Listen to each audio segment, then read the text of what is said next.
A glass of red wine hit a woman square in the chest. The dark stain spread across her white apron in seconds. She didn't move.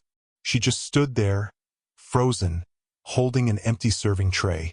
Then came the laughter from the corner table. A young man in a $1,000 jacket stood up. He smiled wide. Then he flicked another fresh splash of wine right at her face. 20 people watched it happen. Nobody spoke. Nobody moved. Nobody lifted a single finger to stop him. Except one man sitting alone in the back booth. Leather vest. Gray beard. Thick scarred hands. His name was Roy Callahan, and he had already quietly set down his coffee and folded his napkin in his lap. What Roy did in the next 4 minutes turned that quiet restaurant into a story the whole town would whisper about for years. Stay with me on this one. The restaurant was called Pemberton's. White tablecloths, soft jazz playing from speakers in the ceiling. The kind of place that opened up 6 months ago and tried real hard to look like it belonged in a big city. The town didn't really need a place like Pemberton's. But somebody with money had decided that it did. Maggie Reyes had been working there for 4 months. She was 26 years old. Dark hair pulled back tight. Tired eyes she tried to hide under a little makeup. She worked the floor 6 nights a week. And she was good at it. Real good. She remembered every order. She never spilled a drink. She smiled even when her feet were screaming and her back was on fire. Maggie had a 6-year-old boy at home named Daniel. His daddy was gone. Long gone. And Maggie was the only thing standing between Daniel and a real hard kind of poverty. So she put on the white apron every night. She tied her hair back. And she walked into Pemberton's like she belonged there. She didn't. Not really. Most of the customers were the new money kind. The kind that orders $30 plates and leaves a $4 tip. The kind that snaps fingers and calls a grown woman honey and sweetheart, like those were her actual names. Maggie smiled through all of it. She had to. Daniel didn't ask for groceries on Friday. Daniel got groceries on Friday. End of conversation. Now here's the thing about that night. It was a Thursday. Slow shift. Maybe 20 people in the whole room. Maggie was halfway through her rounds when the front door opened and 3 young men walked in. The one in front was Spencer Whitman. 22 years old. Hair gelled back so tight it looked painted on. Designer jacket worth more than Maggie's rent. He was the son of Walter Whitman, and Walter Whitman owned Pemberton's. He also owned the bank on Main Street. He owned the new car dealership out by the highway. He owned about half the storefronts in town. Spencer Whitman didn't pay for meals at Pemberton's. Spencer Whitman did whatever Spencer Whitman wanted. His 2 friends were the same kind. Trust fund money. Loud voices. The kind of laugh that makes other tables go quiet and start finding the bottom of their wine glasses very interesting. They took the corner booth. They didn't look at the menu. Spencer just snapped his fingers at Maggie and said, "Bottle of the red, the $40 one. And don't take all night, sweetheart." Maggie nodded, smiled. She went to the bar. She brought the bottle back. She poured 3 glasses the way she'd been trained. Careful, steady, polite. She set the bottle in the center of the table and stepped back. And while she did all that, she didn't notice the man in the back booth. He'd come in 20 minutes earlier. Just one man. Alone. Black leather vest over a dark shirt. Gray beard trimmed close. He'd sat down, ordered coffee, and pulled out a small spiral notebook. And he'd been writing in it ever since. Slow letters. Careful letters. Like a man trying to get the words just right. His name, like you already know, was Roy Callahan. He was 61 years old. He'd just come from a memorial ride out on Highway 12. One of his oldest brothers, a man named Eddie Mercer, had passed 2 weeks back from a heart attack at 58. Roy had been writing the eulogy in that notebook between cups of coffee for 2 days. He had a service to give on Saturday. He hadn't planned on staying at Pemberton's long, but he was still there. And he was watching Spencer Whitman. He'd been watching for about 10 minutes now. He'd noticed the way Spencer talked to the bartender. He'd noticed the way Spencer made the busboy walk back to the kitchen twice for fresh bread because the first basket was wrong somehow. He'd noticed the way Spencer's eyes followed Maggie around the room. Roy didn't say anything. He just kept writing. Slow letters. One eye on the notebook. One eye on the corner booth. Believe me, he was already counting. Now here's the part that matters. Maggie didn't know who Roy was. She'd seen the leather vest. She'd seen the gray beard. And honestly, she'd been a little nervous to bring him his coffee. That's just the truth. A woman working alone at night sees a man like that walk in. She gets a little careful.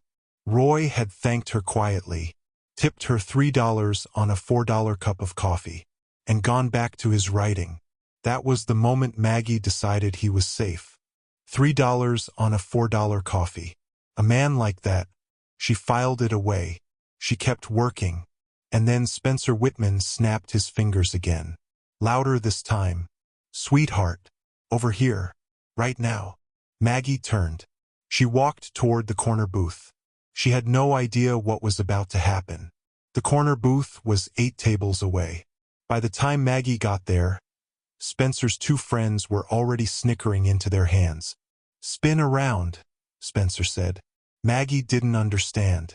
She looked at him. You heard me. Spin. I want to see if the uniform fits or if it's too big in the back. His friends laughed. One of them clapped slow. Maggie's face went hot. She glanced toward the bar.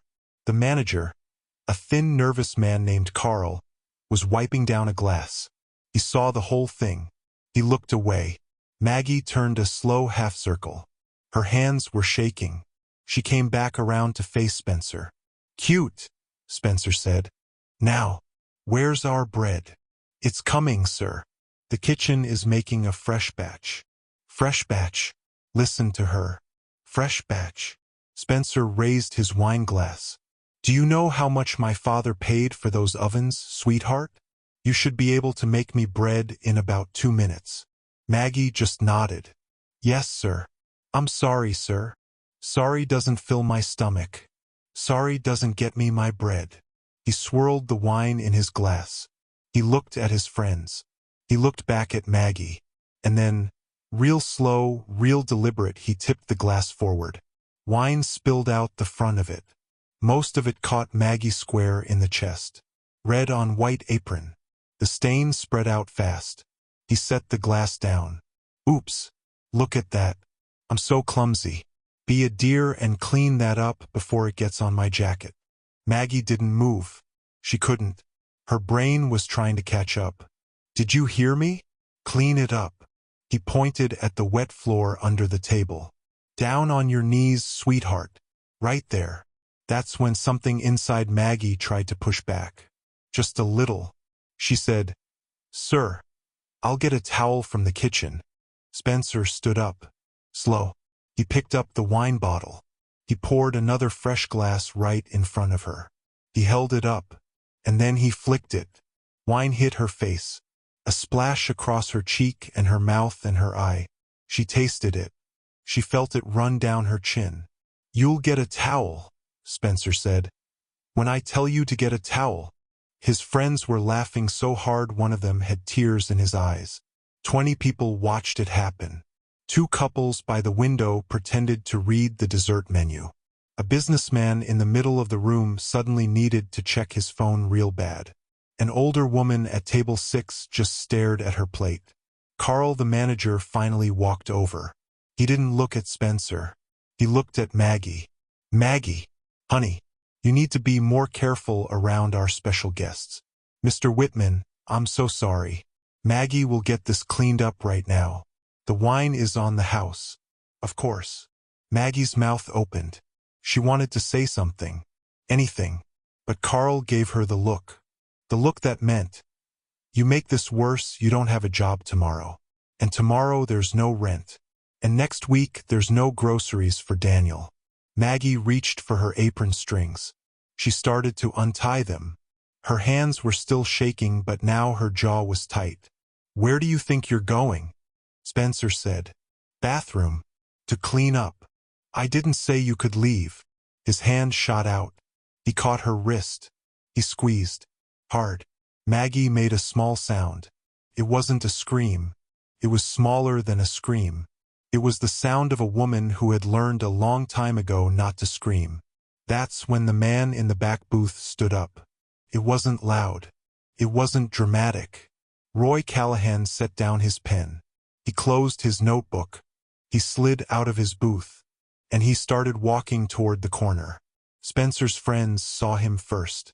Both of them stopped laughing. One of them tapped Spencer on the shoulder. Spencer turned. He saw Roy. He kept his hand on Maggie's wrist. Roy walked the whole way slow. No hurry. Just one foot in front of the other. When he got to the booth, he didn't look at Spencer at all. He looked at Maggie. "Ma'am," Roy said. Just that. Quiet. Polite. He reached over to the next table where a stack of clean napkins sat in a wooden box. He took 4 of them. He held them out to Maggie with one hand. "For your face," he said. Maggie took them. Her hand was still trapped in Spencer's grip. She couldn't wipe her face with one hand. She just held the napkins. Roy finally looked at Spencer. Just looked. Didn't say a word. Spencer let go of Maggie's wrist. He tried to play it off. He smiled. "Look at this old grandpa. You lost on the way to the senior center, partner." Roy didn't answer. He nodded once at Maggie. "Why don't you go on and clean up, ma'am? Take a minute. I'll keep an eye on things out here." Maggie nodded. She backed away. Then she turned and walked fast toward the kitchen.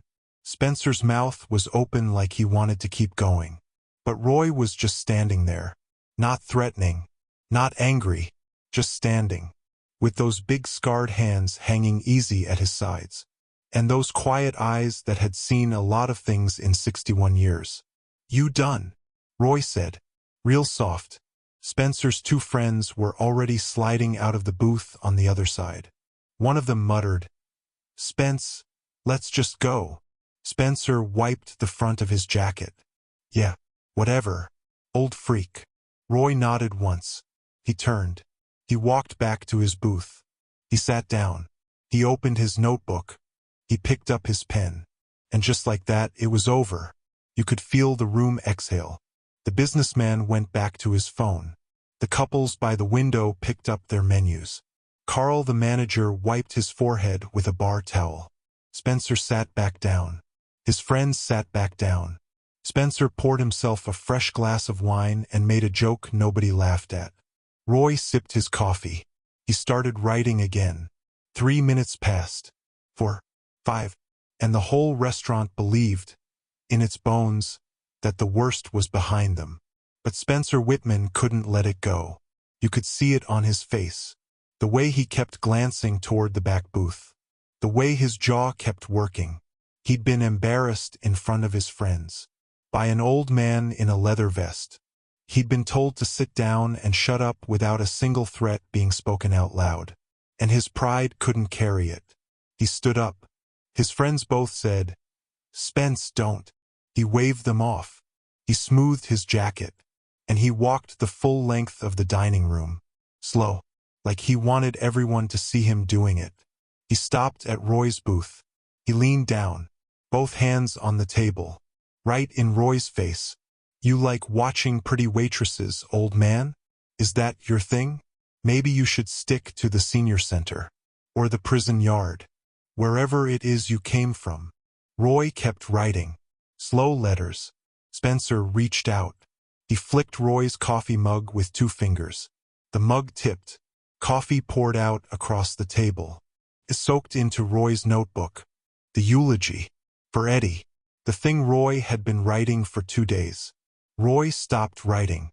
He set down his pen. He looked at the notebook. He looked at the coffee spreading across his brother's name. And then he looked up at Spencer Whitman. And here's the thing. He still didn't yell. He still didn't move fast. He just looked. But the look had changed. "Now I want you to understand something. Up until this moment, the story was about a waitress and a rich kid. Up until this moment, Roy was a stranger doing the right thing. But the second that coffee hit that notebook, the story turned. Because now it was personal. Now it was about a dead brother.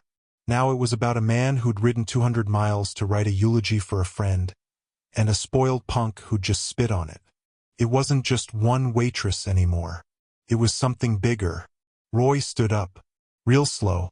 He was a tall man. Taller than Spencer realized when he was just sitting down. Spencer took half a step back. "You touch me," Spencer said, fast now, "and my father sues you for everything you own. You understand me? Walter Whitman. That name mean anything to you? Whatever beat-up bike you ride, whatever crappy trailer you live in, he'll take it. Every nickel. You're a dead man. Lawsuit-wise." Roy didn't say anything. He just unzipped his vest. He slid it off, slow, and laid it on the table over the wet notebook. The patch was on the back. You all know that patch. The skull. The wings. The two big words. Hell's Angels. Spencer's two friends saw it from across the room. One of them said, "Oh no," real quiet. The room went still. The kind of still you can hear. Roy folded his vest careful so the patch faced up on the table. Then he picked up his phone. He sent one text message. Just one. He set the phone down. He looked back at Spencer. "You spilled coffee on my brother," Roy said. Spencer blinked. "Your what?" "My brother. Eddie. He died Tuesday before last. I was writing his eulogy. You just poured your hands snapping coffee all over it." Spencer tried to laugh. "Came out wrong. I didn't know it was your brother's funeral notes. Man, that's not my fault you brought funeral notes to dinner." "I'm not asking for sorry," Roy said. "I'm just telling you what you did." That's when the first phone went up. A man at table 4 was filming. Then a woman at table 8. Then both couples by the window. Then Carl, the manager, who was suddenly very interested in what was happening because he'd realized about 30 seconds too late that his special guest was about to be in something he couldn't fix. "Listen, if you're still with me on this one, do me a favor and hit that subscribe button. Because what happens in the next 2 minutes is the kind of public justice that doesn't show up on the news. And I'd hate for you to miss the next story like it." Now let me tell you what Roy Callahan did next. Spencer's phone started ringing in his pocket. He pulled it out fast like he was reaching for a lifeline. He looked at the screen. His face went pale. "Dad?" he said. "Dad, I need you to come to Pemberton's. Right now. There's a situation." He stopped talking. Because outside the front window of the restaurant, a sound had started. You know the sound. Even if you've never ridden a motorcycle in your life, you know the sound. Low, heavy. The kind of rumble you feel in your chest before you hear with your ears. One bike, then 2, then 4, then more than you could count. They were rolling up Main Street. Spencer's hand dropped. His phone dropped with it. It hit the floor and clattered under the table. Roy hadn't moved. He was just standing there, with his vest folded on the table, with his hands easy at his sides, looking at Spencer the way a tired man looks at a thing he's about to fix. "You should sit down, son," Roy said. "This part's gonna take a minute." Spencer didn't sit down. He couldn't move at all. Outside, the bikes pulled into a tight row across the parking lot. Engines cut, one by one. Headlights washed across the front window. Then doors started opening. The first man through the door was younger than Roy. Maybe 45. Big as a refrigerator. He took off his sunglasses, looked around the dining room, and walked straight over to Roy's booth. He looked at the coffee on the notebook. He looked at Spencer. "This the one?" he said. Roy nodded. "Yeah," Roy said. "This is the one." 5 more men came through the door. Then 3 more. 11 Hell's Angels in total stood inside Pemberton's. 3 more were positioned at the door. The rest stayed outside with the bikes. But none of them touched Spencer Whitman. Not one finger. That's the thing people get wrong about a story like this. They think it ends in a beating. They think Roy and his brothers drag Spencer outside and break his ribs. That's not what happened. What happened was worse for Spencer. A lot worse. Roy took his vest back off the notebook. He shook the coffee off the cover. He flipped the notebook open. The pages were soaked, but he'd done most of the writing in pencil, and pencil doesn't run. Eddie used to say something, Roy told the room. He wasn't yelling. He was just talking. But the room was so quiet that every word carried.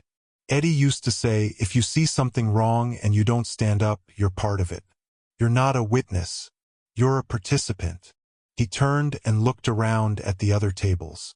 20 of you watched this young man pour wine on a working woman tonight. 20 of you watched him put his hand on her wrist and not let go. 20 of you watched him snap his fingers in her face like she was a dog. And not one of you stood up. A few people lowered their eyes. The businessman with the phone slid it back into his pocket like it could disappear him. That's on you, Roy said. I'm not going to yell about it. I'm just going to say it. That's on you. The next time you see something like this in your town, you better remember tonight. He turned back to Spencer. Now, son, here's what's going to happen. Spencer's mouth opened. Roy held up one hand. Just one finger. Don't talk yet. Listen. You're going to stay right where you're standing. We're going to wait for the sheriff. The sheriff is on his way. I called him before I called my brothers. The sheriff is going to want to hear about you grabbing that woman's wrist. He's also going to want to hear about Megan Olson at the country club, and Jennifer Vasquez at the car wash on Route 9, and the busboy you got fired from the Italian place last month for spilling water on your shoe. Spencer's face had gone from pale to gray. How do you, he started. How do I know all that? Roy said. Because I've been sitting in this town for 3 weeks. I know your daddy's name. I know your address. I know what you drive. I know who you hurt.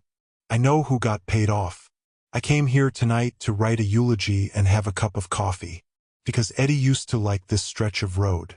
But while I was here, I figured I'd take a look around, see if the story I'd been hearing was true. He picked up the wine bottle off Spencer's table. He set it next to the coffee-soaked notebook. Turns out it's true. I watched you for 3 weeks, Spencer Whitman. And tonight you put your hand on a woman who's trying to feed her boy. Tonight was your last night doing that. The front door opened. A man in a tan sheriff's uniform walked in. Late 50s. Mustache. He nodded at Roy. Roy. Earl. The sheriff was Earl Banks.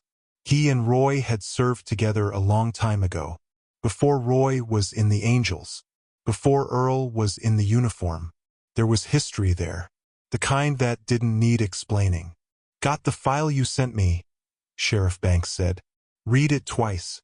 Talk to 2 of the women this afternoon. We're ready. Spencer's eyes flicked to the sheriff. Sheriff, this is all a misunderstanding. My father is on his way. Yeah, Sheriff Banks said. I bet he is. Hands behind your back, son. He cuffed Spencer right there in the middle of the dining room. Spencer was crying by the time the cuffs clicked. Real tears. Not from pain. From the fact that he'd never been in cuffs in his life and he wasn't sure his daddy could get him out of these ones. Carl, the manager, was hyperventilating behind the bar. That was when Walter Whitman walked through the front door. Walter was 65 years old. Custom suit. Silver hair. The kind of man who didn't walk into a room so much as buy it. He took one look at the bikes outside, the bikers inside, the cuffs on his son, the sheriff, and the soaked notebook on the corner booth, and he said the only thing rich men ever know to say in that moment. Do you people have any idea who I am? Roy walked over to him. He pulled a manila folder out from inside his vest. He held it out. Yeah, Roy said. We know exactly who you are. This is everything. The payoffs. The signed statements. The hospital report from the woman your son pushed down the stairs at the country club last summer. The check you wrote her family. 8 pages. Take a look. Walter Whitman took the folder. His hand shook a little. He opened it. He read the first page. He didn't read the second. The front door opened again. A young woman with a press badge stepped in with a camera over her shoulder. Roy nodded at her. Evening, Sarah. "Roy," she said. "Thanks for the call." Walter Whitman closed the folder. He looked at his son. He looked at the reporter. He looked at the sheriff. He looked at Roy. And for the first time in his entire life, Walter Whitman didn't have a phone call he could make that would fix it. The sheriff walked Spencer out the front door. The reporter followed. The cameras started flashing on the sidewalk. Roy turned to the dining room. "You can all go home now," he said. "We're done here." Nobody moved. Then Maggie came out of the kitchen. She'd cleaned her face. She'd taken off her stained apron. She was holding her purse. She looked at Roy. Roy looked at her. "You all right, ma'am?" Roy said. Maggie nodded. She couldn't talk yet. Roy gestured at a clean chair at the end of the bar. "Sit a minute. We'll get you something hot. Carl's gonna give you a paid week off. Aren't you, Carl?" Carl nodded fast. Yes, sir. 2 weeks." 2 weeks, Roy said. "Good man." Roy and the other angels sat Maggie down. One of them ordered her a bowl of soup. The big one with the sunglasses asked her about her son. Maggie started crying. Not the scared kind. The other kind. The kind a person cries when they remember they're not alone after all. A week passed. Then another. The story made the local paper. Then the state paper. Then a national one. Spencer Whitman was charged with assault, harassment, and a couple of other things the family lawyer couldn't talk his way out of. The folder Roy gave Walter Whitman had 8 pages. The folder the sheriff turned over to the district attorney had 26. Walter Whitman resigned from the bank's board of directors 3 days after his son was charged. He resigned from the school board the day after that. He stopped showing up at Pemberton's. Pemberton's closed for renovations a month later and didn't reopen. Maggie Reyes didn't go back. She didn't even ask for her last paycheck.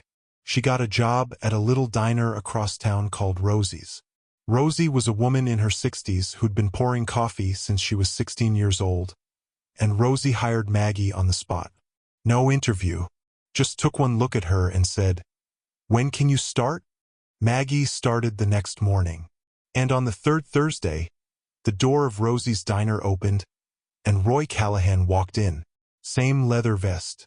Same gray beard. Same quiet eyes. He sat in a back booth. He ordered coffee. Maggie brought it over to him. Her hands didn't shake this time. "Mr. Callahan." "Roy. Roy." He smiled at her. He tipped her $3 on a $4 coffee. The next Thursday, 4 bikers came in. The Thursday after that, 8. It became a thing. Every Thursday night, the booth in the back of Rosie's diner had men in leather drinking coffee and ordering meatloaf. Rosie loved it. Tips went through the roof. Other regulars started coming in just to see who'd show up. And Maggie started smiling again. Real smiles. The kind she'd forgotten she knew how to do. One Thursday in the spring, the bikers came in with a present. It was a small thing wrapped in newspaper. Roy carried it. He handed it to Maggie at the counter. "For Daniel," he said. "From all of us." She opened it. It was a small leather patch. Not a Hell's Angels patch. A custom one. Hand-stitched. It said Reyes across the top in red thread. Underneath, in smaller letters, it said "Brave like his mama." Maggie cried right there at the counter. That weekend, Daniel turned 7. Roy and 4 of the angels rode out to the little apartment Maggie rented above the laundromat. They had a bike with them. Used. Clean. Red. Just the right size for a 7-year-old. Roy taught Daniel how to balance on it in the parking lot for 2 hours. Daniel didn't stop grinning the entire time. Now here's the part that mattered most. Because this isn't a story about bikes or patches or even justice.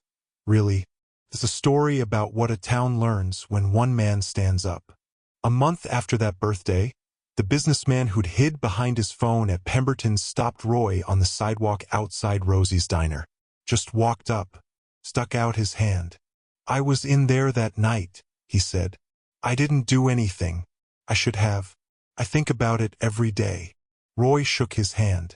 "What do you do now when you see something like that?" I stand up. Roy nodded. Good man. That businessman wasn't the only one. The older woman at table 6 wrote a letter to the newspaper. The two couples by the window started a fund. Within 6 months, the fund had paid for Daniel's first year of school, paid off Maggie's car, and started buying groceries for 3 other single mothers in the county whose names nobody else had bothered to learn. The town didn't go back to the way it was before that Thursday night. Not all the way. People started looking up more. People started speaking up more. The story of what Spencer Whitman did, and what Roy Callahan did about it, got told in coffee shops and barber chairs and church basements for years. And every time it got told, somebody listening decided that the next time they saw a hand on a wrist or wine on a face, they wouldn't pretend to read a menu. Roy gave his eulogy for Eddie on that Saturday. He stood up at the funeral with the same notebook, the pencil words still clear under the coffee stains, and he read it word for word. The last line of the eulogy was something Eddie had said one night around a fire, years before he died. "You don't get to be a man," Eddie had said, "by being big. You get to be a man by standing in front of somebody smaller and saying, 'Not tonight.'" Roy closed the notebook, folded it shut, slid it inside his vest. He rode home that night with the patch facing the wind. So, that glass of wine, the one that started it all, the dark stain on a white apron in a quiet restaurant on a Thursday night. It turned out to be the most expensive glass of wine Spencer Whitman ever poured, and the cheapest cup of coffee Roy Callahan ever drank. Sometimes that's how it goes. Sometimes a small thing in a quiet room changes the whole shape of a town. And sometimes the man you almost didn't notice in the back booth, the one writing in the spiral notebook, is exactly the man you needed to be there. That night, in Pemberton's, 20 people learned something they should have already known. When somebody smaller than you needs help, you don't read the menu. You stand up.